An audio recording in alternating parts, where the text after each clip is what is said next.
کے حوالے سے، کیونکہ یہ ذیقعدہ کا آخری عشرہ چل رہا ہے، ذوالحجہ 1441 ہجری شروع ہونے والا ہے، اور اس کے ساتھ مسلمانوں کی ایک بہت بڑی عبادت جڑی ہوئی ہے، عید قربان کی قربانی، سنت ابراہیمی علیہ السلام۔ تو اسی کانٹیکسٹ میں آج ہم نے ایک اسپیشل مجلس کا انعقاد کیا ہے، اور اس سلسلے میں ہم نے پوری دنیا سے سوالات کلیکٹ کیے تھے۔ آلموسٹ یہ 50 کے قریب سوالات ہیں۔ قربانی کا ہر طرح کا قدیم اور جدید مسئلہ اس کے اندر انشاءاللہ تعالی کور ہو جائے گا۔ اس مجلس کو دیکھنے کے بعد کوئی ایک بھی ایسی بڑی کیوری نہیں ہوگی قربانی سے ریلیٹڈ انشاءاللہ تعالی جو کسی کی رہ جائے۔ تو اللہ کا نام لے کر 1 to 1 کوسچن آنسر سیشن کا آغاز کرتے ہیں۔ آج انشاءاللہ تعالی ہمارے ندیم ریاض بھائی مجھ سے 1 to 1 سوال کریں۔ جی ندیم۔ بسم اللہ الرحمن الرحیم، اللہم صلی علی محمد وعلی آل محمد۔ علی بھائی، آج کا پہلا سوال ہے، دین اسلام میں عید کی قربانی کے پیچھے کیا حکمت پوشیدہ ہے، اور اسے سنت ابراہیمی علیہ السلام کیوں کہا جاتا ہے؟ دیکھیں جی، یہ جو عید قربان کی قربانی ہے، یہ حضرت ابراہیم علیہ السلام کی یادوں میں سے ایک یاد ہے جو اللہ تعالیٰ نے قیامت تک کے لیے انسانیت میں باقی رکھی۔ قرآن حکیم میں اس کی تفصیلات موجود ہیں، ان کو ڈسکس کرنے سے پہلے ایک میں کرامت عرض کر دوں۔ ہماری آج کی یہ مجلس جو ہے نا، یہ 124 نمبر مجلس، اور یہ اچانک ہی ڈیسائیڈ کیا کہ اب چونکہ قربانی کا مہینہ شروع ہونے والا ہے، ذیقعدہ کا آخری عشرہ چل رہا ہے، اور اس کے فوراً بعد ذوالحجہ 1441 ہجری شروع ہو جائے گا۔ آج کی ہماری یہ اسٹوڈیو ریکارڈنگ 19 جولائی 2020 کی ہے، تو آلموسٹ یہ 21 جولائی کو امید ہے کہ یہ ذوالحجہ کا مہینہ شروع ہو جائے گا۔ تو یہ اچانک سب کچھ ہوا، اور پھر ہم نے پچھلے ہی ویک میں یہ فلوٹ کر دیا اپنے واٹس ایپ گروپس میں کہ پوری دنیا سے سوالات کلیکٹ کیے جائیں تاکہ کوئی سوال باقی نہ رہے۔ یہ 50 کے سوالات ہم اکٹھے کیے، تو میرے دل میں ایک قلق تھا کہ کاش یہ 125 نمبر مجلس ہوتی، کیونکہ یہ ہماری اسپیشل 124 نہ ہو۔ پھر میرے دماغ میں ایک بات آئی کہ میں قرآن حکیم میں کوئی صورت ایسی کھولوں جس میں 124 نمبر آیت مجھے ایسی ملے جس کا تعلق ڈائریکٹلی ابراہیم علیہ السلام کے ساتھ ہو، اگر ڈائریکٹ نہ بھی تو انڈائریکٹلی ہو۔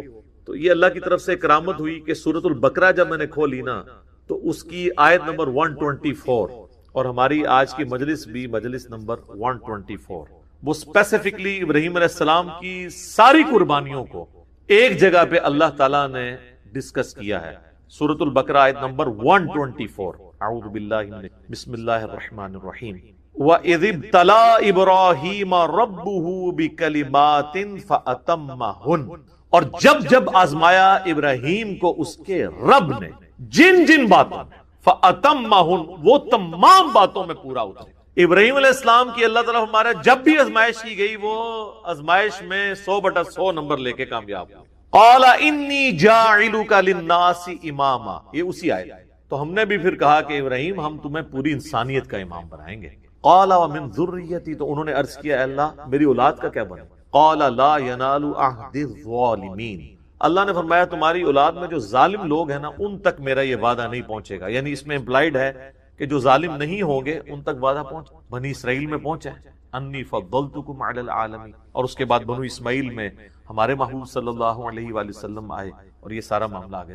ہم یہ کہتے ہیں ہم دین ابراہیمی کے اوپر ہیں۔ نبی علیہ السلام کو جس دین کی پیروی کا حکم دیا گیا وہ دین ابراہیمی، ملت ابیکم ابراہیم وسماکم المسلمین من قبل وفی ھذا، پیروی کرو ابراہیم علیہ السلام کی ملت کی جس نے تم سے پہلے ہی تمہارا نام مسلم رکھ دیا تھا، اور اللہ نے بھی اس قرآن کے اندر تمہارا نام مسلم۔ ابراہیم علیہ السلام کی زندگی قربانیوں سے پر ہے، اس میں کئی ایک واقعات ہیں جو ہماری اس شریعت کا حصہ ہیں، مختلف عبادات کی رسومات کے طور پہ۔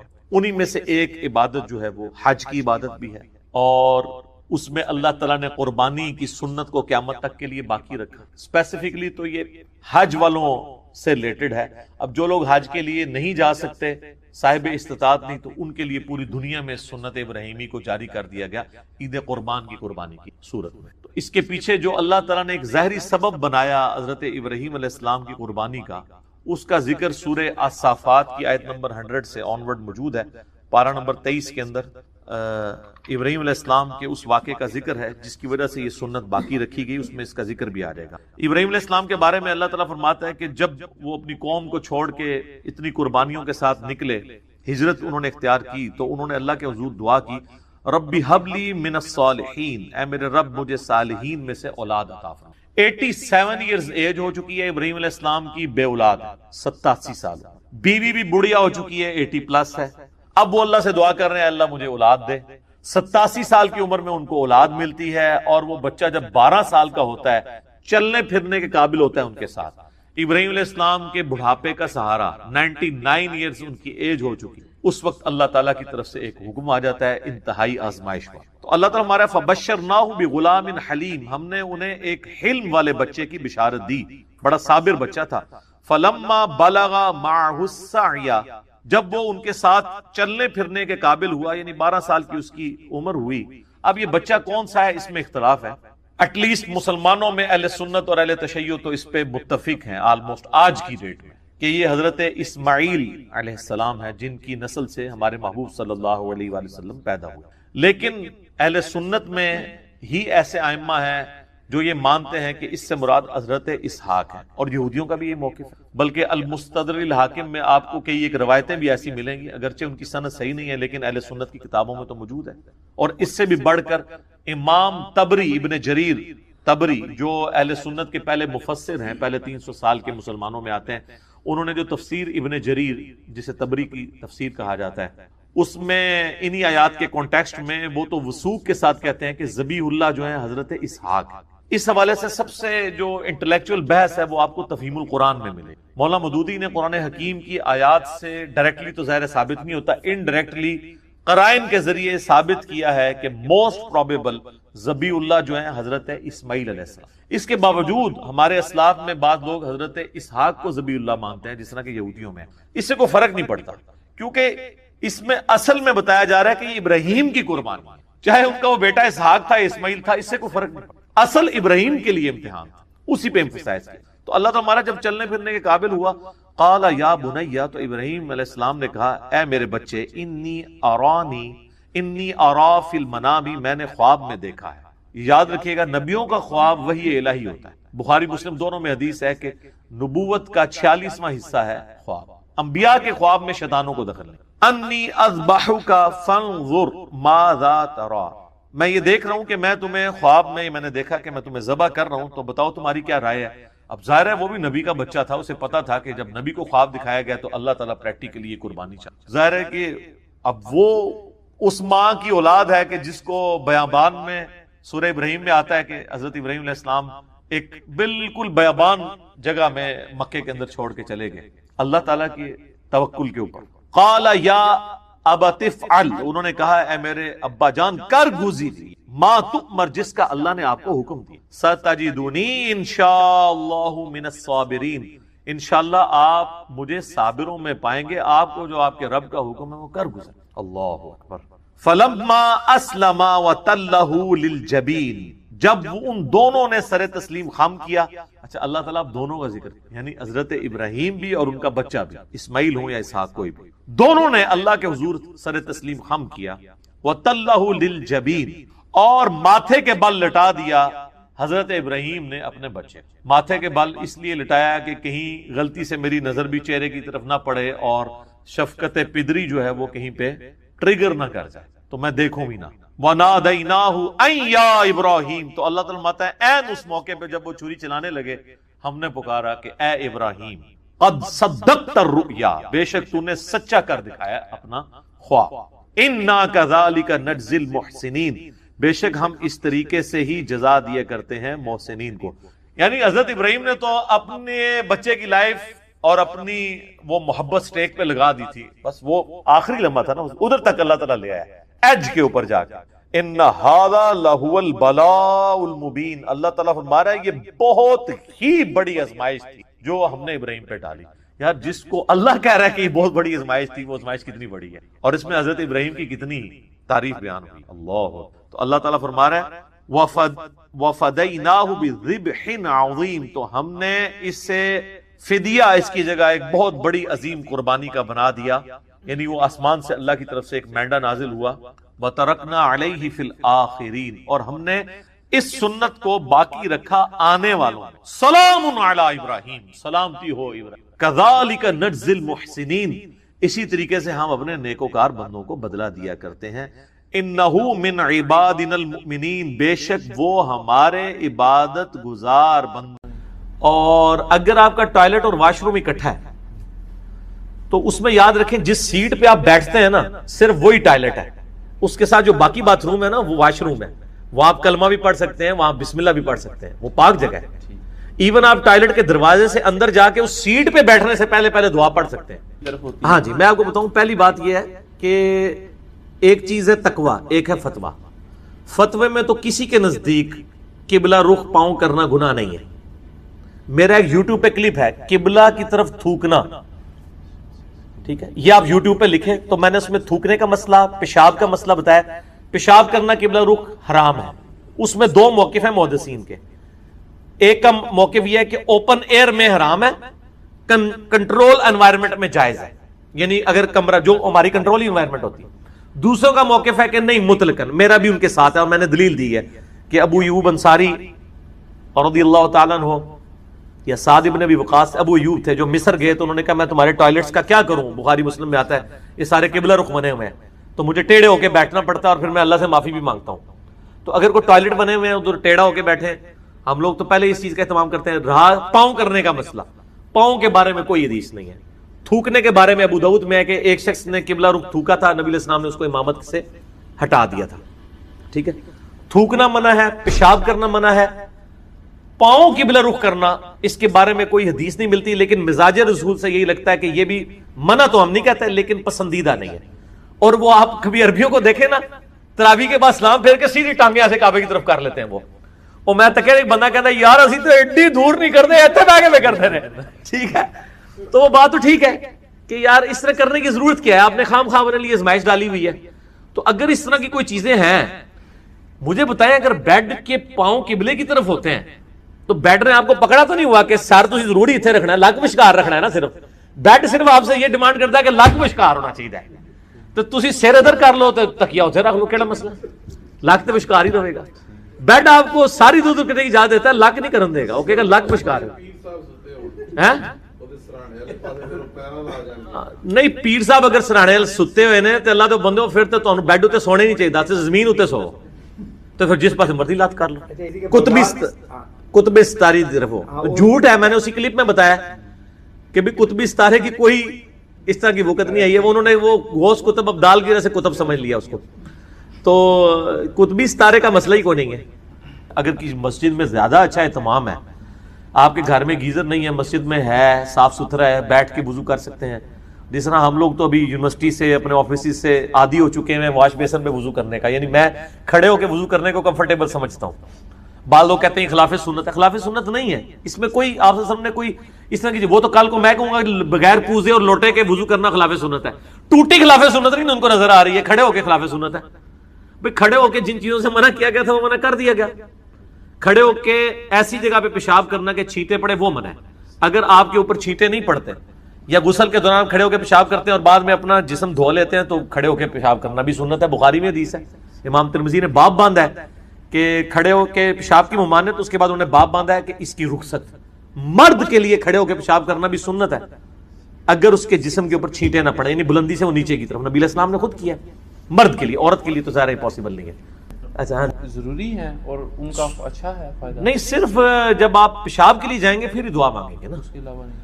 اور اگر آپ کا ٹوائلٹ اور واش روم اکٹھا ہے تو اس میں یاد رکھیں جس سیٹ پہ آپ بیٹھتے ہیں نا صرف وہی ٹوائلٹ ہے، اس کے ساتھ جو باقی باتھ روم ہے نا وہ واش روم ہے، وہاں آپ کلمہ بھی پڑھ سکتے ہیں، وہاں بسم اللہ بھی پڑھ سکتے ہیں، وہ پاک جگہ ہے۔ ایون آپ ٹوائلٹ کے دروازے سے اندر جا کے اس سیٹ پہ بیٹھنے سے پہلے دعا پڑھ سکتے ہیں۔ یہ تو ہم نے دونوں چیزیں اکٹھی کر دی ہیں نا، پہلے تو یہ بھی نہیں ہوتا تھا، پہلے تو صرف 2 اینٹیں ہی ہوتی تھیں نبی علیہ السلام کے مبارک زمانے میں، عورتیں بھی باہر جا کے ٹوائلٹ کرتی تھی اوپن ایئر میں، اور اس میں کیا وہ دعا کے لیے انہوں نے کوئی کمرہ بنایا ہوتا تھا؟ نہیں، جب وہ 2 اینٹیں یا 2 پتھروں پہ چڑھنے لگتے تھے نا اس سے پہلے دعا پڑھ لیتے تھے۔ یہاں بھی جب آپ اس سیٹ پہ چڑھنے لگے دعا پڑھ لیں، اس سے پہلے والا سارا حصہ جو ہے وہ پاک ہی، اس میں کوئی مسئلہ نہیں ہے۔ اور آپ اس کیونکہ وہ جنات کا اماج گاہ ہے، صحیح بخاری میں حدیث ہے، اللہم انی اعوذ بک من الخبث والخبائث، اے اللہ میں شریر جنوں اور جنیوں سے تیری پناہ میں آتا ہوں، ٹھیک ہو گیا؟ تو اس اعتبار سے آپ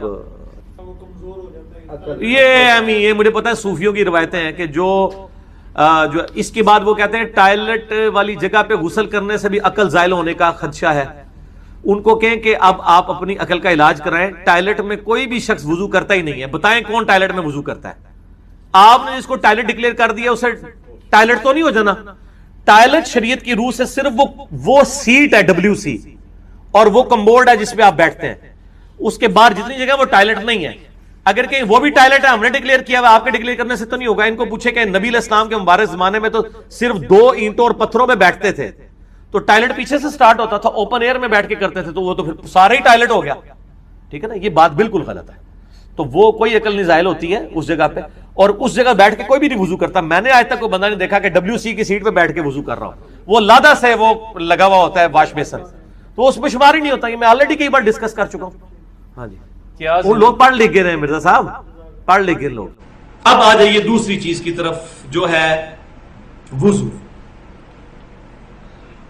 تو پہلی حدیث صحیح بخاری اور مسلم کی متفق علیہ حدیث کہ آپ صلی اللہ علیہ وسلم نے فرمایا کہ جو شخص اچھی طرح وضو کرے اور اپنے اعضاء کو صحیح طریقے سے دھوئے تو اللہ تبارک و تعالیٰ اس کے جسم سے سارے گناہوں کو نکال دیتا ہے, حتیٰ کہ اس کے ناخنوں کے گناہ بھی جو ہے وہ بھی نکل جاتے ہیں. الحمدللہ. دوسری حدیث بھی صحیح بخاری اور مسلم کی متفق علیہ حدیث ہے کہ آپ صلی اللہ علیہ وسلم نے فرمایا جب مسلمان فرض نماز کا وضو اچھی طرح کرتا ہے اس کے بعد خشوع خضوع سے نماز پڑھتا ہے تو اس نماز سے پہلے جتنے گناہ ہوئے تھے اللہ تبارک و تعالیٰ معاف فرما دیتا ہے. اور صحیح مسلم کے الفاظ آگے یہ ہے کہ بشرطے کہ اس دوران کبیرہ گناہ نہ کیے ہو. کبیرہ گناہ نیک مال سے معاف نہیں ہوتے, وہ توبہ سے معاف ہوتے ہیں. تو یہ کہا جاتا ہے نا جو وضو کرنے سے یا نماز پڑھنے سے گناہ معاف ہو جاتے ہیں, اس سے مراد چھوٹے گناہ ہیں. آٹومیٹکلی وداؤٹ توبہ کے چھوٹے گناہ معاف ہو جاتے ہیں, لیکن بڑے گناہ جو ہے کبیرہ گناہ, اب یہ ہماری بدقسمتی ہے کہ اکثر گناہ کبیرہ ہی ہیں. جھوٹ, چغلی, غیبت, گالی گلوچ, ماں باپ کی نافرمانی, اکثر گناہ جو ہے وہ کبیرہ ہی ہیں. تیسری حدیث صحیح بخاری اور مسلم کی متفق علیہ حدیث ہے کہ آپ صلی اللہ علیہ وسلم نے فرمایا کہ میری امت کے لوگ جب قیامت والے دن بلائے جائیں گے تو ان کے چہرے, پیشانی اور یہ ہاتھ چمک رہے ہوں گے ان کے اعضائے وضو کی وجہ سے, لہذا تمہیں چاہیے کہ اپنی چمک کو بڑھاؤ. چوتھی حدیث صحیح بخاری اور مسلم کی متفق علیہ حدیث ہے کہ آپ صلی اللہ علیہ وسلم نے فرمایا کہ جب کوئی شخص نیند سے بیدار ہو تو اس کو چاہیے کہ وضو کرنے سے پہلے یا غسل کرنے سے پہلے اپنے ہاتھوں کو دھو لے. اس کو نہیں پتا کہ رات اس نے کہاں پر گزاری, یعنی ہوش میں نہیں ہوتا بندہ رات کے وقت. تو اسی کو فقہ کی ٹرمنالوجی میں مستعمل پانی کا مسئلہ کہا جاتا ہے. کسی شخص نے وضو اور غسل اس پر ضروری ہے نماز کے لیے یا جنابت کے لیے, تو اگر وہ بالٹی میں انگلی ڈال دے گا نا تو سارا پانی مستعمل ہو جائے گا, استعمال شدہ, ناپاک نہیں ہوگا, استعمال شدہ. اس سے اب وضو غسل نہیں اتر سکتا. تو لہذا پہلے ہاتھ دھونے ہیں, اس کے بعد مگے کو ہاتھ ڈال کے اتنا ہی ہاتھ اندر کرنا ہے جتنا دھلایا ہوا ہے. تو یہ مستعمل پانی کا مسئلہ اس حدیث سے ثابت ہوتا ہے. استعمال شدہ پانی ہو گیا تو پھر لہذا انڈیلیں گے پہلے پانی کو, ہاتھ دھوئیں گے. یہ مسئلہ ہے جب برتن سے کریں, ہمارے لیے پرابلم نہیں, ہم نے ٹوٹی سے کرنا ہوتا ہے یا شاور سے, اس میں ایشو ہے ہی نہیں الحمدللہ. پانچویں حدیث صحیح بخاری اور مسلم کی متفق علیہ حدیث ہے کہ عبداللہ بن زید بن عاصم رضی اللہ تعالیٰ عنہ کو ریکویسٹ کی گئی کہ آپ صلی اللہ علیہ وسلم کا جو وضو تھا وہ آپ کر کے دکھائیے. تو عبداللہ بن عاصم رضی اللہ تعالیٰ عنہ, عبداللہ بن زید بن عاصم رضی اللہ تعالیٰ عنہ نے پانی کا برتن منگوایا, اس کو انڈیلا اپنے ہاتھوں پر 3 دفعہ اور 3 دفعہ اپنے ہاتھوں کو دھویا. پہلے انڈیلا, اس کے بعد اس برتن میں ہاتھ ڈالے, پھر 3 دفعہ ایک ہی چلو سے کلی اور ناک میں پانی ڈالا, یعنی وہی چلو منہ میں بھی پانی اور ساتھ ہی ناک میں. علیحدہ علیحدہ سے بھی ثابت ہے, لیکن مضبوط روایتیں بخاری مسلم کی یہی کہتی ہیں کہ ایک ہی چلو لینا چاہیے کلی اور ناک کے لیے. یہ بھی ایک امپورٹنٹ مسئلہ ہے جو لوگوں کو نہیں پتا. تو 3 دفعہ انہوں نے ایسا کیا. پھر انہوں نے برتن میں 3 دفعہ ہاتھ ڈالا اور 3 دفعہ اپنے چہرے کو دھویا. پھر برتن میں 3 دفعہ ہاتھ ڈالا, اپنا دایاں بازو دھویا, پھر 3 دفعہ ہاتھ ڈالا اور بایاں بازو دھویا.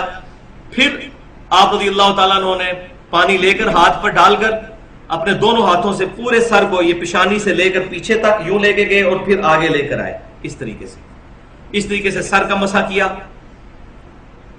اور اس کے بعد آپ رضی اللہ تعالیٰ عنہ نے فرمایا میں نے وہی وضو کیا ہے جو آپ صلی اللہ علیہ وسلم وضو فرمایا کرتے تھے۔ چھٹی حدیث رسول اللہ صلی اللہ علیہ وسلم سے صحیح بخاری میں ہے کہ اعضائے وضو کا ایک ایک بار دھونا بھی ثابت ہے، دو دو بار دھونا بھی، اور تین تین بار دھونا۔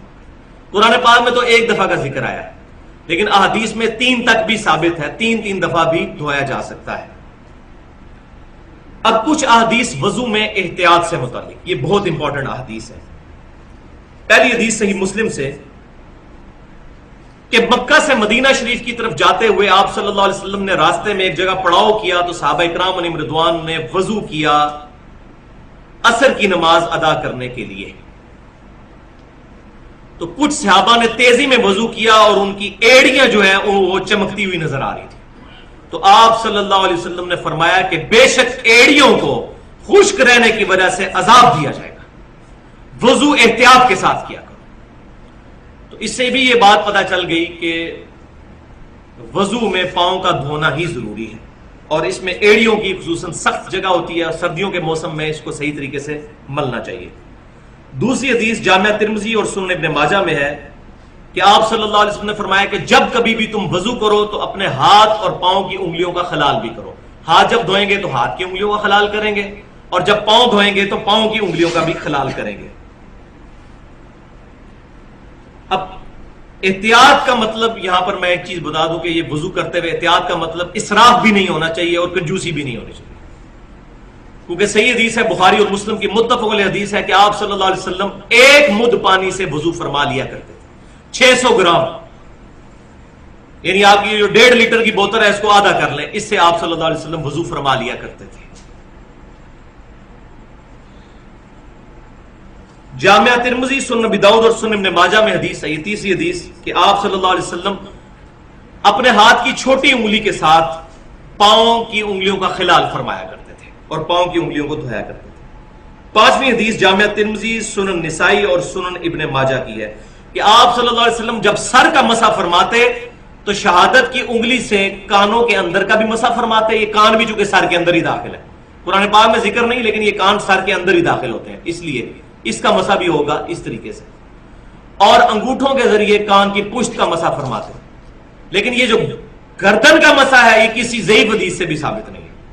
اور مزے کی بات ہے، فقہ حنفی کی جو اردو میں معتبر ترین کتاب ہے، 27 سال میں مفتی امجد علی صاحب نے لکھی بہار شریعت، اس میں بھی لکھا ہوا ہے کہ گردن کا مسح مستحب ہے۔ ان کی بھی جرت نہیں ہوئی کہ اس کو سنت لکھیں، لہذا گردن کا مسح کوئی ثابت نہیں، مستحب بھی انہوں نے اپنے بزرگوں کی وجہ سے لکھ دیا۔ قرآن اور حدیث کے اندر کہیں بھی ثابت نہیں کہ نبی صلی اللہ علیہ وسلم نے گردن کا کبھی مسح کیا ہو۔ تو یہ بہت امپورٹنٹ بات ہی میں نے بتا دی، گردن کا مسح نہیں، سر پورے کا مسح، یوں آگے سے پیچھے اور پیچھے سے آگے اور یوں، بس یہ ہے، دیٹس آل۔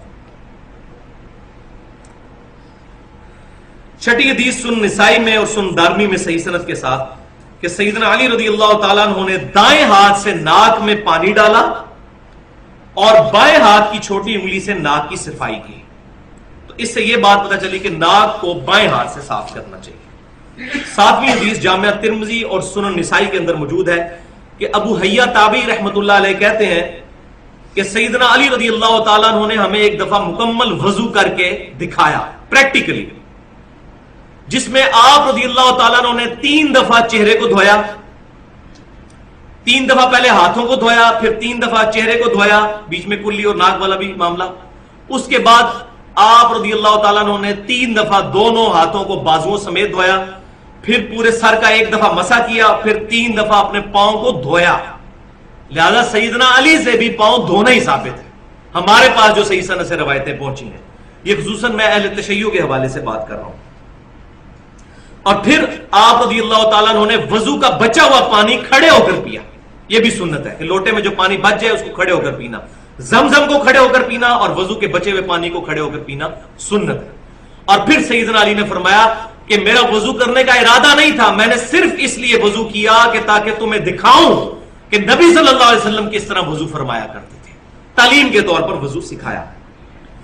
8ویں حدیث صحیح بخاری اور کے اندر موجود ہے تعلیقاً اور صحیح سند کے ساتھ، مسند امام احمد اور سنن نسائی میں موجود ہے کہ آپ صلی اللہ علیہ وسلم نے فرمایا کہ مسواک استعمال کیا کرو، اس میں تمہارے رب کی خوشنودی ہے، رب خوش ہوتا ہے مسواک استعمال کرنے سے۔ لہذا اگر دانتوں کے لیے کوئی ٹوتھ پیسٹ بھی استعمال کرتا ہے اور نیت دانتوں کو صاف کرنا ہے، اس کو بھی ثواب ملے گا.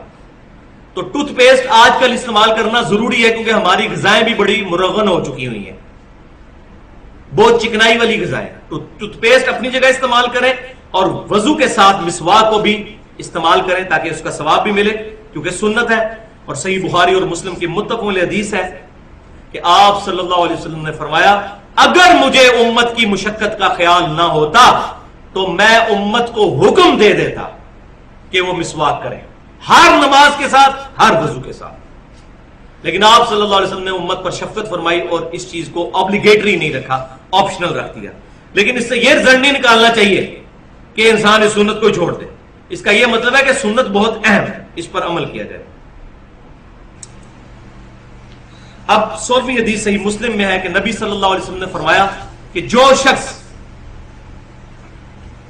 وضو کرنے کے بعد پڑھ لے اشہد ان لا الہ الا اللہ وحدہ لا شریک لہ واشہد ان محمدا عبدہ ورسولہ، اللہ تعالیٰ جنت کے 8 دروازے اس کے لیے کھول دیتا ہے. الحمدللہ. اس میں آسمان کی طرف دیکھنا، انگلی اٹھانا شرط نہیں، وہ روایتیں بالکل ضعیف ہیں. صحیح مسلم میں بس اتنے ہی الفاظ ہیں کہ 8 دروازے کھل جائیں گے یہ دعا پڑھنے سے. اور 17ویں حدیث سنن نسائی الکبریٰ کے اندر صحیح سند کے ساتھ ہے کہ آپ صلی اللہ علیہ وسلم نے وضو کے بعد یہ دعا بھی پڑھی ہے، سبحانک اللہم وبحمدک اشہد ان لا الہ الا انت استغفرک واتوب الیک. اور ساتھ تابعی کے اقوال بھی موجود ہے، قول بھی، کہ جو شخص یہ پڑھے گا اللہ تعالیٰ اس دعا کو قیامت تک کے لیے اس کو محفوظ کر کے رکھ دے گا اور قیامت اس کا اجر عظیم عطا فرمائے گا. تو یہ محفل سے اٹھنے کی جو دعا ہے یہ وہی والی دعا وضو کے بعد بھی ثابت. دیکھ لیں. اب میرے ایمان کا تقاضا ہے کہ میں چلتے چلتے وضو کی جب بات ہوئی ہے تو اب میں آخری حدیث اپنے ایمان کو تازہ کرنے کے لیے بیان کر دوں. صحیح بخاری میں کتاب الشروط چیپٹر میں 4تھی حدیث ہے. سیدنا اربا بن مسعود رضی اللہ تعالیٰ عنہ جو اس وقت تک مسلمان نہیں ہوئے تھے، صلح حدیبیہ کے موقع پر وہ کافروں کی طرف سے ایجنٹ بن کر نبی صلی اللہ علیہ وسلم کے پاس آئے، اور جو کچھ پھر انہوں نے دیکھا وہ وجد آمیز منظر ہے. اربا بن مسعود کہتے ہیں کہ میں نبی صلی اللہ علیہ وسلم کی طرف ڈائریکٹ تو دیکھتا نہیں تھا، تو کنکھیوں سے ایسے کر کے دیکھتا تھا. ایسے ڈائریکٹ دیکھتے تو ظاہر روپ پڑتا تھا جناب، دل ہلتا تھا. پیغمبر کا چہرہ یہ جھوٹے کا چہرہ نہیں ہو سکتا. اور بعد میں وہ ایمان بھی لے آئے. اور صحیح مسلم میں حدیث ہے کہ عیسیٰ بن مریم کی شکل اربا بن مسعود سے ملتی ہے. یہ وہ اربا بن مسعود ہے جو بعد میں مسلمان بھی ہوئے. پھر عبداللہ بن مسعود کے چھوٹے بھائی، وہ کہتے ہیں کہ میں کنکھیوں سے یوں تھوڑی دیر بعد یوں کر کے دیکھتا تھا. کہتے ہیں اللہ کی قسم میں بڑے بڑے بادشاہوں کے دربار میں گیا، میں نے کسی بھی بادشاہ کی اتنی تعظیم نہیں دیکھی جتنی محمد صلی اللہ علیہ وسلم کے اصحاب محمد صلی اللہ علیہ وسلم کی کرتے ہیں. خدا کی قسم نبی صلی اللہ علیہ وسلم جب وضو فرماتے ہیں تو وہ آپ صلی اللہ علیہ وسلم کے وضو کا پانی نیچے نہیں گرنے دیتے. آپ صلی اللہ علیہ وسلم کا بلغم شریف بھی صحابہ کے ہاتھوں پر آتا ہے، اور اگر کسی صحابی کو نہیں ملتا تو وہ دوسرے کے ہاتھوں سے مل کر اپنے چہرے پر ملتا ہے. اور قریب تھا کہ نبی صلی اللہ علیہ وسلم کا تھوک مبارک حاصل کرنے کے لیے آپس میں لڑ پڑے. اور جب آپ صلی اللہ علیہ وسلم بات کرتے ہیں تو اتنی تعظیم سے سنتے ہیں اور اتنی خاموشی سے کہ گویا پرندے ان کے سروں پر بیٹھے ہوئے ہیں. اور آپ صلی اللہ علیہ وسلم کے روب کی وجہ سے نظریں اٹھا کر آپ صلی اللہ علیہ وسلم کی طرف نہیں دیکھتے. کہتے ہیں میں بڑے بڑے بادشاہوں کے دربار میں گیا لیکن کسی کی ایسی عزت میں نے نہیں دی. لیکن آج وہ بدبخت بھی ہیں کہ جنہوں نے اپنے صوفیاء اور بزرگوں کے بارے میں چیزیں منسوب کی ہیں، ان کے وضو کا پانی اور جھوٹا پیتے ہیں اور اس کو کمپیئر کرتے ہیں نبی صلی اللہ علیہ وسلم کے ساتھ. ایسے ظالموں کو تو انشاءاللہ قیامت والے دن اللہ تعالیٰ ہی پوچھے گا، سبحانک اللہم وبحمدک اشہد ان لا الہ الا انت استغفرک واتوب الیک. جو حق بات میں نے کہی اللہ تعالیٰ ہمارے دلوں میں راسخ فرمائے. اگر کوئی غلط بات میرے زبان سے نکل گئی جس بات میں اللہ تعالیٰ ہمارے دل سے محو کر دے. ہمیں کتاب و سنت اجماع کی تعلیمات پر عمل کرنے کی توفیق عطا فرمائے.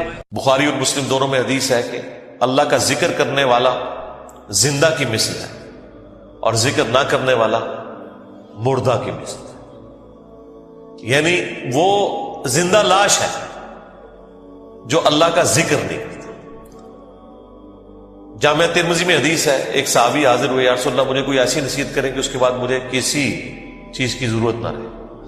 نبی علیہ السلام نے کہا کہ تیری زبان ہر وقت اللہ کے ذکر سے تر ہے، بس یہ نصیحت تھی. یعنی صرف نماز کی حد تک نہیں، عام حالت ہو. اچھا، ذکر کے لیے زبان ہلانا بھی ضروری نہیں ہے، دل میں بھی ذکر ہو سکتا ہے. اللہ کو یاد کرنا بھی ذکر ہے، غور و تفکر کرنا بھی ذکر ہے. اصل چیز ہے گاڈ اورینٹڈ ہو. بخاری مسلم میں حدیث ہے، جب تم نماز پڑھ کے اسی جگہ پہ بیٹھے رہتے ہو نا جہاں پہ نماز پڑھی تھی، اسی مصلی کے اوپر، جب تک وضو نہیں ٹوٹتا نا، کچھ ذکر نہ بھی کرو تب بھی فرشتے دعائے رحمت تمہارے لیے کرتے رہتے ہیں. حتیٰ کہ بخاری مسلم میں ہے کہ جو شخص نماز کے انتظار میں ہے نا، اللہ تعالیٰ اسے بھی نماز کے اندر ہی شمار کر لیتا ہے. دیکھیں اللہ تعالیٰ کی رحمت ہے. یعنی یہ تو ایک نہ ختم ہونے والا سلسلہ ہے. بخاری مسلم دونوں میں حدیث ہے، میں اپنے بندے کے گمان کے قریب ہوں جیسا کہ میرے بارے میں گمان کرے. جب وہ مجھے دل میں یاد کرتا ہے میں اسے دل میں یاد کرتا ہوں.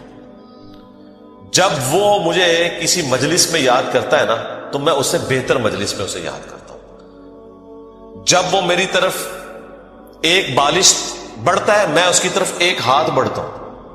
جب وہ میری طرف چل کے آتا ہے میں اس کی طرف دوڑ کر آتا ہوں. تو یہ حدیث قدسی ہے بخاری مسلم دونوں میں. اور اسپیسیفکلی یہ قرآن حکیم کی درس و تدریس کے حوالے سے ذکر ہوا تھا کہ ایسی مجلس میں فرشتے حاضر ہوتے ہیں اور جب اللہ کے پاس جاتے ہیں، حالانکہ اللہ جانتا ہے، پھر بھی پوچھتا ہے کہ میرے بندوں کے پاس گئے تھے کس حالت میں پایا. وہ بتاتے ہیں یہ حالت تھی. پھر اللہ تعالیٰ پوچھتا ہے مجھ سے کیا مانگ رہے تھے؟ فرشتے بتاتے ہیں کہ بندے جنت مانگ رہے تھے. اللہ تعالیٰ پوچھتا ہے کیا جنت دیکھی انہوں نے؟ کہتے ہیں نہیں. اگر دیکھ لیتے تو اس سے بھی زیادہ مانگتے. اور کیا کہتے تھے؟ جہنم سے آزادی مانگ رہے تھے. کیا جہنم دیکھی میرے بندوں نے؟ نہیں. اگر دیکھ لیتے اس سے بھی زیادہ شد و مت سے مانگتے. اللہ تعالیٰ فرماتا ہے تم گواہ ہو جو میں نے سب کو معاف کر دیا. اچھا، وہ فرشتے کہتے ہیں یا اللہ ایک بندہ ایسا تھا جو ویسے ہی وہاں پہ آ گیا تھا، اس کی نیت نہیں تھی لیکن وہ ان کی مجلس میں بیٹھا تھا.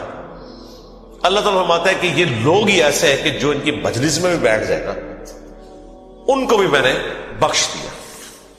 وہ جو کہہ رہے ہوتے ہیں نا غوث پاک کے درس میں بھی اگر کوئی بیٹھ گیا، کہانیوں میں نہیں میرے بھائی، درس قرآن میں، وہ چاہے غوث پاک دے رہے ہو یا کوئی انجینئر پاک دے رہے ہو یا کوئی ڈاکٹر پاک دے رہے ہو، اگر اخلاص کے ساتھ کوئی اللہ کا ذکر کر رہا ہے، خالص توحید بتا رہا ہے، قرآن و سنت کی تعلیمات بتا رہا ہے، اس کی مجلس میں بیٹھنے والے کے لیے جنت کا راستہ آسان ہو جائے گا. وہ تو حدیث ہے صحیح مسلم کے اندر کہ جو علم کے راستے پہ چلتا ہے اللہ تعالیٰ جنت کا راستہ اس کے لیے آسان کر دیتا ہے. یہ تو بالکل اسٹیبلش چیز ہے. تو یہ ذکر ایسا معاملہ ہے کہ کوئی دل میں بھی یاد کرتا ہے نا، اللہ اس کو پھر دل میں یاد کرتا ہے. فَاذْكُرُونِي أَذْكُرْكُمْ، یہ تو قرآن میں سورۃ البقرہ میں ہے، اے میرے بندے مجھے یاد کر میں تیرا ذکر کروں گا اور اس سے بہتر مجلس میں کروں، فرشتوں کی مجلس میں کروں. اور انسان کی کتنی خوش نصیبی ہے کہ انسان اللہ کو یاد کرے، اللہ تعالیٰ اس کے رسپانس میں اسے یاد کرتا ہے. انسان کا اللہ کو یاد کرنا یہ چھوٹی چیز ہے، اللہ کا اپنے بندے کو یاد کرنا یہ بڑی چیز ہے. ہاں، سنن ابن ماجہ میں حدیث ہے اور یہ تعلیقاً امام بخاری بھی یہ حدیث لے کے آئے ایک چیپٹر کی ہیڈنگ میں. اور یہ اتنی رکت انگیز حدیث ہے کہ اس حدیث کو میں نے اپنے اسکار کارڈ میں بھی شامل کیا ہے کہ میں اپنے بندے کے ساتھ ہوتا ہوں اس وقت جب وہ میرا ذکر کر رہا ہوتا ہے اور اس کے ہونٹ میرے ذکر کی وجہ سے ہل رہے ہوتے ہیں.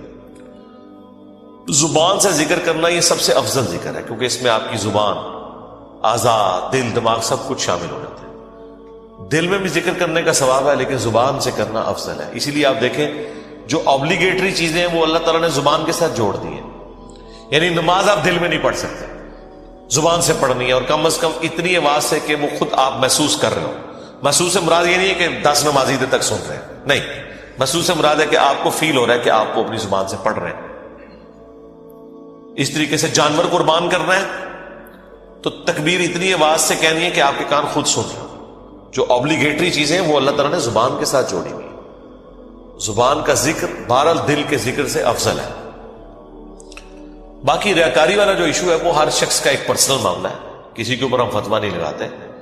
لیکن جو اللہ تعالیٰ نے آبلیگیٹری نمازیں رکھ دی ہیں وہ تو اتنی اعلانیاں رکھی ہوئی ہیں کہ خود بخود ریاکاری کا چانس ہے، تو وہ ریاکاری نہیں ہے. بعض اوقات شیطان کسی کو وسوسہ دلاتا ہے میں جماعت سے نماز پڑھوں گا یا مسجد میں زیادہ دیر بیٹھوں گا تو باقی لوگ کہیں گے کہ جی یہ لوگ بڑا نیک ہو گیا ہے تو اس سے میرے دل میں تکبر آ جائے گا. یہ شیطانی وسوسہ ہوتا ہے نا, اس طرح نہیں سوچنا کبھی بھی. آپ نے خالص رہنا ہے. صحیح مسلم میں حدیث ہے, صحابہ کرام نے کہا یا رسول اللہ بعض اوقات ہم نیکی کا کوئی کام کرتے ہیں حالانکہ پوری نیک نیتی سے کر رہے ہوتے ہیں, یہ نیت نہیں ہوتی کہ لوگ ہماری تعریف کریں, لیکن پھر بھی لوگ تعریف کر دیتے ہیں اور وہ ہمیں اچھی بھی لگتی ہے. ظاہر تعریف کسے بری لگتی ہے, تو کیا یہ ریاکاری ہے؟ آپ نے فرمایا نہیں, یہ ریاکاری نہیں ہے, بلکہ یہ دنیا میں اللہ تعالیٰ کا انعام ہے اپنے بندے کے لیے کہ کسی بندے کی تعریف کوئی کر دے. لیکن دوسری طرف نبی علیہ السلام نے اس بندے کے لیے یہ کہا ہے کہ کسی کے منہ پہ ایسی تعریف نہیں کرنی ہے کہ وہ تکبر کے اندر مبتلا ہو جائے. جس کی ہو رہی ہے اس نے خواہش کا اظہار نہیں کرنا کہ لوگ میری تعریف کریں. تو یہ باریک سے فرق ہوتے ہیں جس کی وجہ سے بعض اوقات شیطان, میں نے کئی لوگوں کو سنا ہے کہ جی ہم نے داڑھی رکھ لی تو پھر لوگ مسائل پوچھیں گے, لوگ ہمیں نیکوکار کہیں گے, اس لیے جی ہم داڑھی نہیں رکھ رہے. پھر وہ قرآن و حدیث سے سب سے بڑی دلیل دینا شروع کر دیتے ہیں جی ڈاکٹر اقبال کی بھی داڑھی نہیں تھی. قرآن و حدیث ان کے نزدیک یہ ہے کہ ڈاکٹر اقبال کی داڑھی نہیں تھی, اور پوری زندگی ڈاکٹر اقبال کو یاد کرتے کرتے مر جاتے ہیں. اللہ کے نبی علیہ السلام کو پس پش ڈال دیتے ہیں. کئی لوگ ہیں وہ کہتے ہیں کہ جی وہ جی ہاں نبی علیہ السلام خواب میں زیارت کروا کے خود منو ایک بار بھی کہہ دینا میں داڑھی رکھ لینی ہے, تو میں ان کو کہتا ہوں وہ 1400 سال پہلے کہہ کے گئے ہیں بھائی. اور اس سے بھی بڑھ کر اللہ قرآن میں کہہ گیا سورہ النساء کی آیت نمبر 119 کہ یہ شیطان کا راستہ ہے, کہ شیطان کہے گا. اس نے یہ وعدہ کیا تھا اپنے رب کے ساتھ وَلَآمُرَنَّهُمْ فَلَيُغَيِّرُنَّ خَلْقَ اللَّهِ, اے اللہ میں تیری مخلوق کو ابھاروں گا کہ وہ تیری بنائی ہوئی تخلیق کو بدل دیں گے. تو یہ تخلیق اللہ نے دی تھی مرد کے لیے. اتنی داڑھی رکھنا کہ جسے عرف عام میں داڑھی کہا جائے یہ مرد کے لیے اوبلیگیٹ. تو ہر بندے نے کوئی نہ کوئی اپنے لیے لیم ایکسکیوز رکھا ہوا ہوتا ہے. تو میں ان کو بھی کہتا ہوں بھائی 1400 سال پہلے حکم ہو چکا ہے بھائی, اب کس حکم کا آپ انتظار کر رہے ہیں. تو بعض اوقات شیطان یہ بھی وسوسہ دلاتا ہے کہ جی اگر میں جماعت سے نماز پڑھوں گا تو لوگ کہیں گے یہ بڑا نیکوکار ہے لہذا میں گھر میں ہی پڑھ لیتا ہوں. نہیں بھائی, جو فرض چیزیں وہ آپ نے حکم پہ عمل کرنا ہے, اپنی عقل کو اس میں دخل نہیں دینی. اب داڑھی بھی سامنے نظر آ رہی ہے, داڑھی تو ظاہر چہرے پہ رکھی جائے گی نا, پیٹ میں تو صرف بزرگوں کی داڑیاں ہوتی ہیں, ہاں بابوں کی, اور جو کتابوں کے ماننے والے ہیں ان کی داڑھی تو باہر ہوتی ہے, وہ تو سامنے رکھنی ہوگی. اسی طریقے سے نماز بھی لوگوں کے سامنے ہی پڑھنی پڑے گی جماعت سے. یہ تو ہو ہی نہیں سکتا کہ آپ کہیں کہ میں نے جماعت سے نماز نہیں پڑھنی ہے, گنہگار ہوں گے. یہ مرد کے لیے میں کہہ رہا ہوں, عورت تو ظاہر ہے اس کے لیے تو حکم ڈفرینٹ ہے. تو یہ چیزیں اللہ تعالیٰ نے اپنی یاد کے لیے, دیکھیں کتنے الارمز فٹ کیے ہوئے ہیں, ہمیں کتنے سگنل پورے دن میں ملتے ہیں. انسان اللہ تعالیٰ سے اپنے آپ کو بے نیاز کر ہی نہیں سکتا. میں ایک ہسٹری چینل کے اوپر یا نیشنل جغرافک پہ ایک ڈاکومنٹری دیکھ رہا تھا. ایک کوئی نان مسلم تھا تو وہ مختلف مسلمان اسکالرز کے پاس تھا امریکہ میں, انٹرویو کرنے جا رہا تھا کہ ہمیں آپ ریلیجن کے بارے میں بتائیں کہ اسلام کیا ہے. تو وہ امریکہ میں ایک شیعہ عالم تھے, ینگ تھے. اس سے جب اس نے سوال کیا نا کہ اسلام کیا ہے, تو اس نے کہا اسلام خدا کے گرد سینٹرڈ ہے, بس کہ ہر وقت خدا آپ کے سامنے ہونا چاہیے. یہ اسلام کی بیسک ڈیفینیشن. واقعی اس طرح یہی بات ہے. اسلام کیا ہے؟ ٹو سبمٹ یور ول, اللہ کے سامنے سر تسلیم خم کرنا. اچھا اب یہ بات مجھے بھی پتا, لیکن جب میں نے اس بندے کے منہ سے یہ بات سنی نا, پھر میں نے غور کرنا شروع کیا. اس نے کہا کہ ہر وقت اللہ آپ کے سامنے ہونا چاہیے. تو پھر میں نے سوچا واقعی یار اسلام تو ہے ہی سینٹرڈ اراؤنڈ گاڈ ہے. صبح سے لے کر شام تک ہر چیز خدا کے گرد گھومتی ہے. صبح اٹھ کے آپ پہلا جملہ کیا بولتے ہیں؟ الحمدللہ الذی احیانا بعد ما اماتنا والیہ النشور. تمام تعریفیں اس اللہ کے لیے جس نے مرنے کے بعد مجھے دوبارہ سے زندہ کر لیا اور میں نے لوٹ کے اسی کی طرف جانا ہے. آخرت کا ذکر بھی ساتھ ہی ہے. یہ تلوار جو ہے نا یہ ہر وقت لٹکی رہے گی. آپ دیکھیں دنیا میں جتنی دعائیں ہو رہی ہوتی ہیں نا, آخرت کا موت کا ذکر ساتھ پیرلل میں آ رہا ہوتا ہے کہ تیاری سٹارٹ ہی صبح کیا ہو رہا ہے, اے اللہ موت کے بعد زندگی دی ہے اور پھر میں نے مر کے تیرے پاس ہی آنا ہے جو آخری موت ہے, جس کے بعد میں نے اٹھنا بھی کوئی نہیں, پھر قیامت میں ہی اٹھنا ہے. یہ سٹارٹ ہو رہا ہے. نماز پڑھیں گے, وہ تو ذکر کی اعلیٰ ترین چیز. واقعی میں صلاۃ لذکری, میری یاد کے لیے نماز کو قائم رکھنا.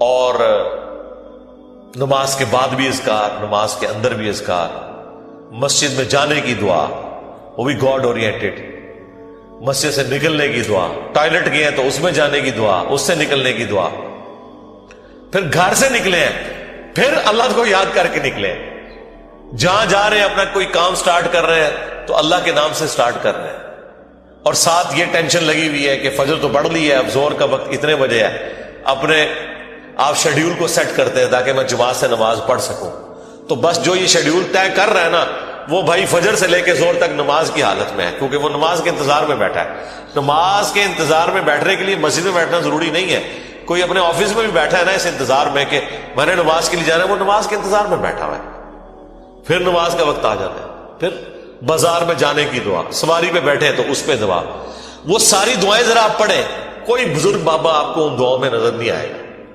خدا سے شروع ہو کے خدا بھی ختم۔ یہ کائنات سینٹرڈ اراؤنڈ گاڈ ہے، ہماری زندگی کا مقصد خدا کی پہچان ہے، انبیاء کے دنیا میں آنے کا مقصد خدا کی پہچان ہے، ہر چیز خدا کے گرد گھومتی ہے۔ یہ اصل میں اللہ کو مطلوب انسان ہے جو سینٹرڈ اراؤنڈ گاڈ۔ تو آپ اس کے ذرا ٹیسٹ کو فیل کریں، الذین آمنوا، جو لوگ ایمان لائے، وتطمئن قلوبہم بذکر اللہ، اور مطمئن ہوتے ہیں ان کے دل اللہ ہی کی یاد سے، الا بذکر اللہ تطمئن القلوب، آگاہ ہو جاؤ کہ دلوں کا سکون ہے ہی اللہ کی یاد میں۔ یہ اللہ تعالیٰ نے سکون رکھے اس کے اندر۔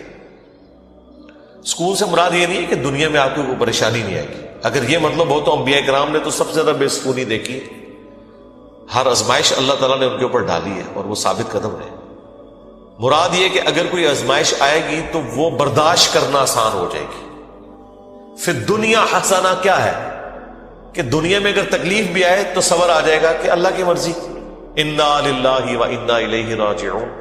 دیکھیں تکلیف میں بھی آپ کو یہ دعا سکھا دی گئی، ادھر بھی موت ہے، اے اللہ ہم تیری طرف سے آئے تھے، ہم نے بھی تیرے پاس ہی آ جانا ہے واپس، تو یہ تکلیف جو آئی ہے نا یہ بھی تو ایک نہ ایک دن ختم ہو جانی ہے، بڑی سے بڑی تکلیف بھی اس دن تو ختم ہو جانی ہے جس دن انسان کو موت آنی ہے۔ بیمار تھا تو جب بندہ ہی ختم ہو گیا تو بیماری بھی ختم ہو گئی۔ تو دیکھیں ہر جگہ گاڈ اورینٹڈ، اللہ کی طرف متوجہ رہنا، تو اس کے لیے اللہ تعالیٰ نے آپ کو پورا جو شیڈیول دیا ہوا ہے۔ ابھی تو یار ان لوگوں نے ہماری نمازوں کے مزے خراب کر دیے ہیں، کاش آپ کے اوپر وہ دریچہ کھل جائے جو ایک بند دریچہ ہے، وہ سال میں ایک دفعہ کھلتا ہے قیام اللیل کی شکل میں۔ لیکن اگر آپ امیجن کریں کہ دنیا میں جتنی بھی مساجد ہیں ان کے اندر جہری نمازوں میں قرآن الف لام میم سے شروع ہو کے یا سورہ فاتحہ سے شروع ہو کے والناس تک پورا سال چلے، ایک ایک رکوع، ایٹ لیسٹ ایک ایک رکوع، کتنا ٹائم لگ جائے گا؟ اگر یہ نماز 7 منٹ میں ختم کرتے ہیں وہ 20 منٹ میں ہو جائے گی یا 15 منٹ میں۔ ایک رکوع مغرب کے اندر پہلی رکعت میں، دوسرا رکوع مغرب کی دوسری رکعت میں، پھر عشاء کی رکعت میں اس سے اگلے والا رکوع، اور اس کی دوسری رکعت میں اس سے اگلا، اور اس طریقے سے فجر میں۔ یہ 6 رکعتیں جو ہیں آپ کی جہر، 2 مغرب، 2 عشاء اور 2 فجر، ان میں قرآن پورے سرکل میں چلتا رہے۔ آپ کو عربی آتی ہے نہیں آتی اس سے کوئی فرق نہیں پڑتا، آپ کا اسمارٹ فون آپ کے ہاتھ میں ہو اور ترجمے والا قرآن آپ نے اس پہ کھولا ہوا ہو۔ میں نے تو اس کا ثبوت بھی دے دیا بخاری سے کہ زکوان تابعی حضرت عائشہ کا غلام تھا جو انہیں قیام اللیل رمضان میں کروایا کرتا تھا، وہ حافظ نہیں تھا تو وہ مصحف ہاتھ میں پکڑتا تھا، اما عائشہ اس کے پیچھے رمضان کا قیام کرتی تھی۔ اس کا مطلب ہے سننے میں زیادہ آسانی اور مزہ آتا ہے بجائے خود پڑھنے کے۔ تو یہ حدیث امام بخاری نے ایک چیپٹر کی ہیڈنگ میں لیا اور اس کی پوری سند سنن الکبری البیہقی اور مصنف ابن ابی شیبہ میں موجود ہے، بلکہ مصنف ابن ابی شیبہ میں تو یہاں تک ہے کہ انس ابن مالک اور باقی صحابہ کے بارے میں کہ انہوں نے پیچھے قرآن اٹھایا ہوتا تھا، سامنے حافظ کھڑا ہوتا تھا اور وہ سنتے بھی تھے دیکھ کے، اور اگر کہیں غلطی ہوتی تھی تو غلطی کو پکڑتے تھے، اور اٹھانے کا فائدہ یہ ہے کہ کنسنٹریشن آپ کی رہتی ہے۔ انہوں نے کتنا ظلم کیا کہ ہم سے قرآن چھین لیا۔ مغرب، عشاء اور فجر کی نمازیں واللہ اس لیے نہیں تھی کہ آپ نے صرف رکعتیں پوری کرنی ہے، یہ آپ کے اندر فیول ڈالنا تھا کہ جب آپ جہرن قرآن سنیں گے تو آپ کی پروگرامنگ ہوتی رہے گی. ہم کیا سنتے ہیں؟ وہی رٹی رٹائی آخری 10 صورتیں یا چند صورتوں کی آخری آیات، سورہ بقرہ کی آخری آیات، سورہ حشر کی آخری آیات، وہی جو مولویوں نے رٹی ہوئی ہے. یار اگر حافظ قرآن نہیں بھی آپ کا امام مسجد، کوئی مسئلہ نہیں، وہ مصحف اٹھا کے پڑھ لے، کوئی مسئلہ نہیں. قرآن دیکھ کے تو پڑھنا اس کو آتا ہے نا، قاری ہے، مصحف اٹھا کے پڑھے. لیکن آپ ذرا امیجن کریں کہ آپ کی نماز کا لیول کیا ہوگا کہ آپ کو اگلی نماز کا انتظار رہے گا کہ بھئی، اور آپ یہ کوشش کریں گے کہ آپ کی نماز نہ چھوٹے، وہاں سے رکوع اگلا سٹارٹ. بلکہ میں تو کہتا ہوں گورنمنٹ لیول پہ یہ ہونا چاہیے کہ ایک اجتماعی نظم کوئی قائم کرے، اجتماعی نظم ہو پورے ملک میں. عید کی رات کو اگلا قرآن سٹارٹ ہو جائے، گورنمنٹ کی طرف سے شیڈیول ہو کہ بھئی اب یہ اگلا قرآن سٹارٹ ہو گیا، اتنے رکوع ہیں، 6 رکوع کور ہوتے ہیں نا. اگر آپ 6 جہرن رکھتے رہیں تو آلموسٹ کوئی 520 کے قریب رکوع بنتے ہیں. ان کو ڈیوائڈ کر لیں تو پورے ملک کے اندر ختم قرآن بھی ایک ہی دن ہو رہا ہو، شمسی اعتبار سے رکھ لیں، تاکہ کوئی شخص دوسرے شہر میں بھی چلا گیا ہے اسے یہ یقین ہو کہ ہاں جی میں فلاں مسجد میں جاؤں گا تو شیڈیول ایک ہی چل رہا ہے. یہ ہم نے دنیاوی کئی معاملات میں اپنے آپ کو مینج کیا ہوا ہے اس طریقے سے. دیکھ لیں KFC آپ امریکہ سے کھائیں، آپ سعودیہ سے کھائیں، آپ جیل میں بیٹھ کے کھائیں، آپ کی آنکھوں میں پٹی بندھی ہوئی ہو، آپ کھا کے بتا دیں گے کہ آپ KFC کا چکن کھا رہے ہیں.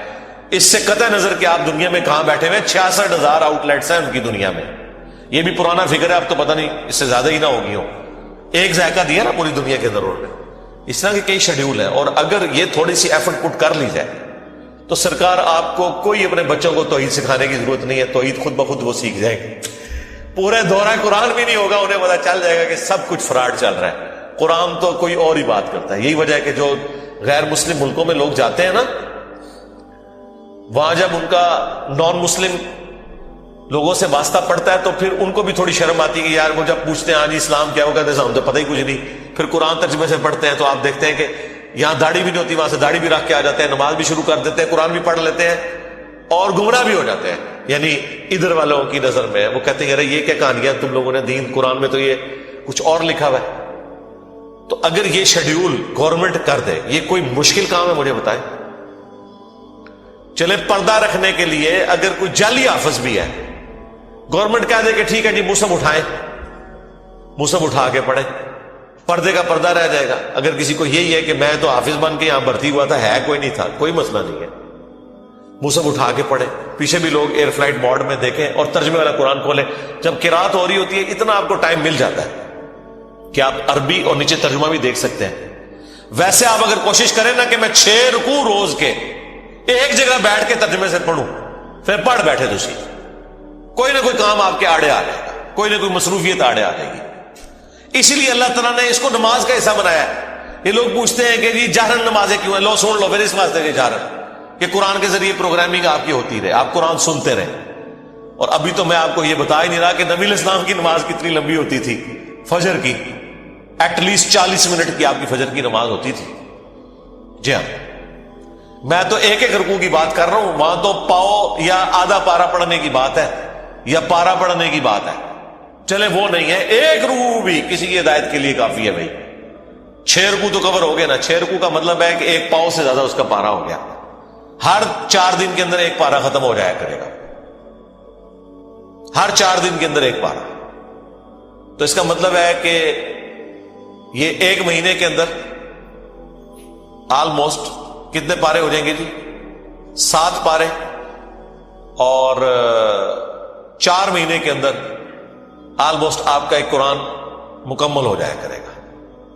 تو 4 مہینے میں اگر قرآن مکمل ہو رہا ہے تو سال میں 3 قرآن تو ویسے ہی ختم ہو جائے گا، چوتھا تراویح میں ہو جائے گا. 4 قرآن آپ کے.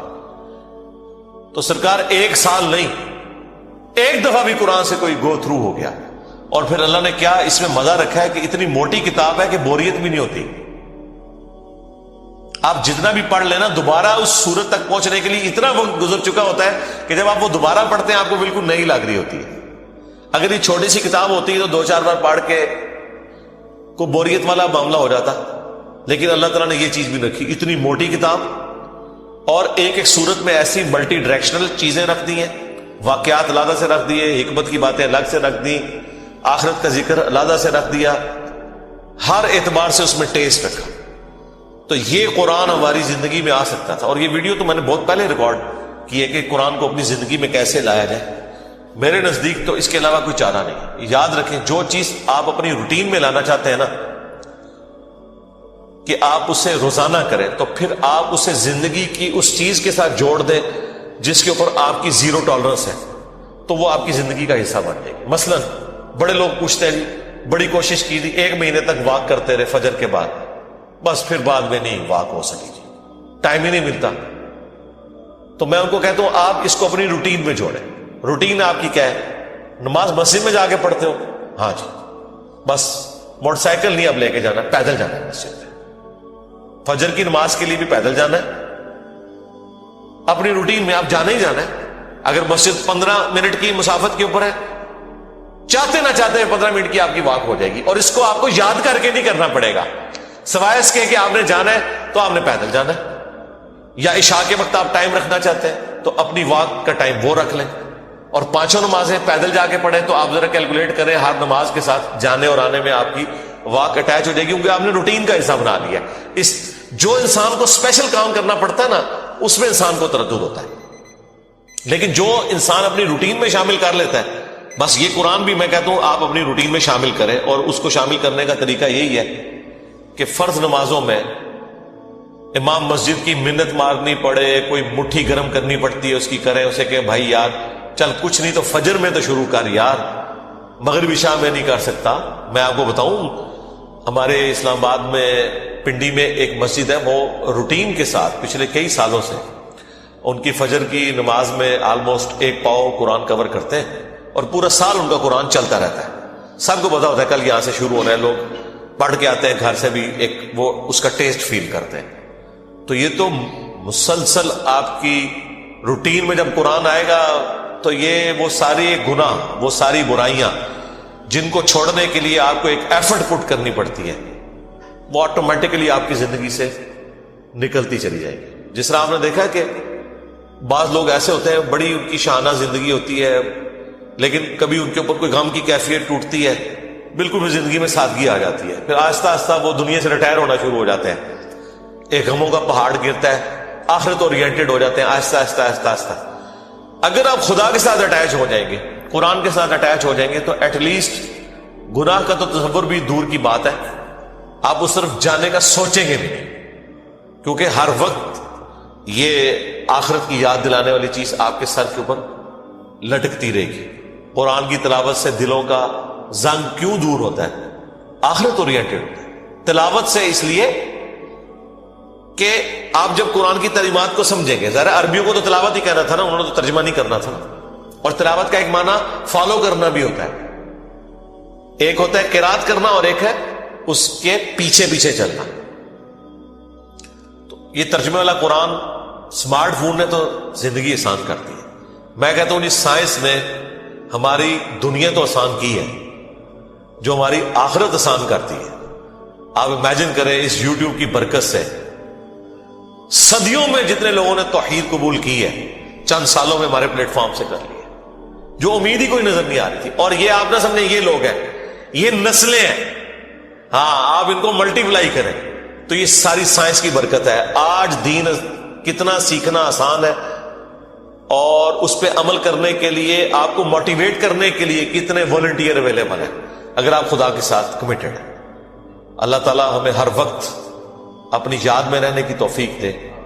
اللہ تبارک و تعالیٰ اپنے ذکر پہ ہمیں استقامت دے. آج کی ہم قرآن کلاس کو اس دعا کے اوپر اہتمام کرتے ہوئے اینڈ کرتے ہیں. نبی الاسلام نے حضرت معاذ بن جبل سے فرمایا تھا، جامعہ ترمذی میں اور سنن نسائی میں حدیث ہے، اے معاذ میں تم سے محبت کرتا ہوں اور تمہیں نصیحت کرتا ہوں کہ ہر فرض نماز کے بعد اس دعا کو لازم کر لینا، اللہم اعنی علی ذکرک و شکرک و حسن عبادتک. ایک حدیث میں الفاظ ہے ربی اعنی علی ذکرک و شکرک و حسن عبادتک.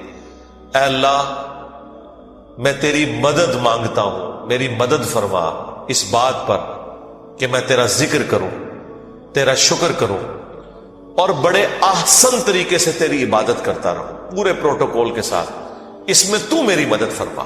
اب دیکھیں یہ بھی اسی سے ریلیٹڈ چیز ہے۔ نماز پڑھ کے فارغ ہوئے ہیں اور نماز کے بعد یہ دعا کر رہے ہیں کہ اللہ میں تیرا ذکر کروں، تیرا شکر کروں اور احسن طریقے سے تیری عبادت کرتا رہوں، اس پہ تو میری مدد فرما۔ یعنی دعا سے اپنے آپ کو کبھی بھی غافل نہیں کرنا۔ سبحانک اللہم و بحمدک اشہد ان لا الہ الا انت استغفرک و اتوب الیک وما علینا۔ یہ جو لوگوں نے نیتیں بنائی ہوئی ہیں نا، قضا کی تھی تے فلاں کی تھی، مسلم شریف میں حدیث ہے، نبی علیہ السلام ایک سفر سے واپسی پر تھے، مشورہ کیا کہ رات کا پچھلا پہر ہو گیا کہ آرام کیا جائے یا نماز تک جاگا جائے فجر کی۔ جی تو زیادہ تر کا یہ مشورہ تھا کہ تھوڑی دیر آرام کر لیتے ہیں، کسی بندے کی ڈیوٹی لگا دیتے ہیں، وہ جگا دے گا۔ تو حضرت بلال کی ڈیوٹی لگائی گئی، وہ اونٹ کے اوپر بیٹھ کے مشرق کی طرف منہ کر کے بیٹھ کے، تاکہ وہ پو جب پھوٹے نا جی صبح صادق والی، سورج نکلنے والی نہیں، فجر کا وقت داخل ہونے والی، ٹو لائٹ جسے انگلش میں کہتے ہیں، تو جگا دیں گے۔ اللہ کا کرنا ہوا ان کو بھی اونگ آ گئی، سورج اتنا بلند ہوا، نبی علیہ السلام کی آنکھ کھلی، باقی صحابہ کو اٹھایا۔ اب صحابہ پریشان ہے کہ نماز ختم۔ آپ فرمائے یہی نماز کا ٹائم ہے، اگر کوئی شخص بھول جائے یا سویا رہ جائے، تو اڈیلا سویا نہیں کہ راتی 3 بجے روزانہ سو تے پھر اٹھو نہ، کبھی کبھار ایسے کیجولی ہو جائے، نہ پھکی نال نل جائے گی، مطلب نہیں کسی کو کڈن دینا۔ تو جب اسے یاد آئے یا وہ اٹھ جائے، اسی وقت نماز پڑھ لے، وہی اس کی نماز کا وقت ہے۔ تو قضا والا تو رول ہی کوئی نہیں ہے۔ تو آپ صلی اللہ علیہ وآلہ وسلم نے اذان دلوائی اور جماعت کے ساتھ سورج اوپر ہے فجر کی نماز پڑھائی، ٹھیک ہو گیا۔ ماشاءاللہ اس میں یہ بھی ثابت ہوا کہ جیڑی تہاڈی ہے جعلی قوالی ہے کہ اس وقت تک پاؤں نہیں پھوٹے گی جب تک حضرت بلال اذان نہیں دیں گے، وہ تو جھوٹ نکلے نا۔ وہ کہتے ہیں حضرت بلال جڑے نے ان کی اذان پہ بندی لگوائی صحابہ نے، اس دن سورج ہی نہیں، پو ہی نہیں پھوٹی۔ جس داڑے بلال دی ڈیوٹی لگی ہے اس داڑے پو پھٹ گئی ہے، جس داڑے انہوں نے عزت سٹیک تے لگی سی۔ اگر پو نہ پھٹنی ہوتی تو اس دن نہیں پھٹنی چاہیے تھی، جس دن ان کی ڈیوٹی تھی۔ ان کی ایسے ہزاروں لوگوں کی، کیونکہ غزوہ تبوک سے واپسی پہ، غزوہ تبوک پہ 30,000 صحابہ تھے حضور کے ساتھ، کسی ایک کی بھی آنکھ نہیں کھلی ہے، ہزاروں لوگوں کی نماز حضرت بلال کی سے قضا ہوئی ہے، اس داڑے سے سورج نکل آیا۔ سرکار یہ جھوٹ ہے، یہ سارے جھوٹ ہی، تہاڈے بزرگ تانوں جھوٹ پڑھا دے رہے ہیں، انج نہیں ہوندا، ٹھیک ہے نا جی۔ تو جب آپ اٹھ جائیں اس وقت نماز پڑھ لیں، لیٹ نہ کریں اس کو، اور عادت نہ بنائیں، مطلب اس اعتبار سے کہ روزانہ ہی لیٹ اٹھے کوئی، یہ نہیں ہونا چاہیے کہ لیٹ ہی اٹھے، کبھی کبھار اگر لیٹ اٹھا ہے تو اسی وقت نماز پڑھ لے۔ اور یہ قضا اور یہ سارے علماء کی ٹرمز ہیں، نماز فوراً ہی پڑھنی چاہیے، ٹھیک ہے نا جی، اس کو نماز کو ڈیلے نہ کریں۔ اور زہر اثر مغرب عشاء تو میں کہتا ہوں قضا ہو ہی نہیں سکتی ہیں۔ زہر کا وقت جو ہے وہ 12:20 سے لے کے مغرب تک رہتا ہے، نماز جمع بھی تو ہو سکتی ہے نا اگر کسی کو مجبوری ہے، اثر کے ساتھ زہر جا کے جمع کر لے یا زہر اثر کٹھی پڑھ لے۔ اور مغرب عشاء کا وقت تو فجر کا وقت داخل ہونے تک رہتا ہے، مغرب غروب آفتاب سے لے کے فجر کا وقت داخل ہونے سے پہلے پہلے مغرب عشاء کسی